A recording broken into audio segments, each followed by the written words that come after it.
لوگوں، حقیقت یہ ہے کہ تمہارا پروردگار وہی اللہ ہے جس نے آسمانوں اور زمین کو 6 دن میں پیدا کیا، پھر معاملات کا نظم سنبھالے ہوئے اپنے عرش پر قائم ہو گیا۔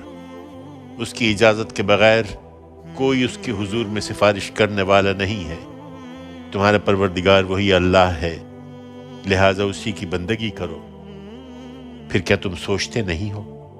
تم سب کو ایک دن اسی کی طرف لوٹ کر جانا ہے۔ یہ خدا کا سچا وعدہ ہے، اس میں شبہ نہیں کہ وہی خلق کی ابتدا کرتا ہے، پھر وہی اس کو دہرا دے گا، اس لیے کہ جو لوگ ایمان لائے اور انہوں نے نیک عمل کیے ہیں ان کو انصاف کے ساتھ ان کے عمل کا بدلہ دے۔ اس کے برخلاف جنہوں نے انکار کر دیا ہے، ان کے انکار کے بدلے میں جو وہ کرتے رہے ان کے لیے کھولتا ہوا پانی اور دردناک عذاب ہے۔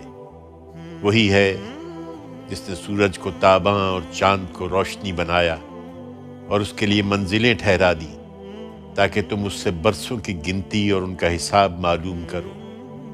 اللہ نے یہ سب کچھ بامقصد ہی بنایا ہے۔ وہ ان لوگوں کے لیے جو جاننا چاہیں اپنی نشانیوں کی وضاحت کرتا ہے۔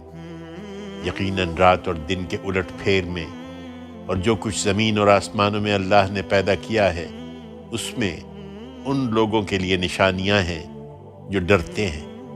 حقیقت یہ ہے کہ جو لوگ ہماری ملاقات کی توقع نہیں رکھتے اور اسی دنیا کی زندگی پر راضی اور مطمئن ہو گئے ہیں اور جو ہماری نشانیوں سے غافل ہیں، انہی کا ٹھکانہ جہنم ہے، ان کے کرتوتوں کی پاداش میں۔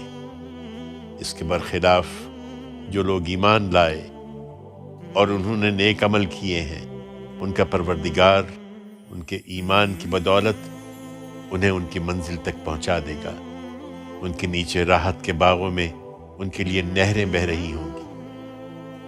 وہاں ان کی صدا ہوگی کہ اے اللہ تو پاک ہے، اور ان کے تحیہ وہاں سلام ہوگا۔ اور جب دیکھیں گے کہ ہر طرف نعمت ہی نعمت ہے تو ان کی آخری بات یہ ہوگی کہ شکر اللہ ہی کے لیے ہے جو سارے عالم کا پروردگار ہے۔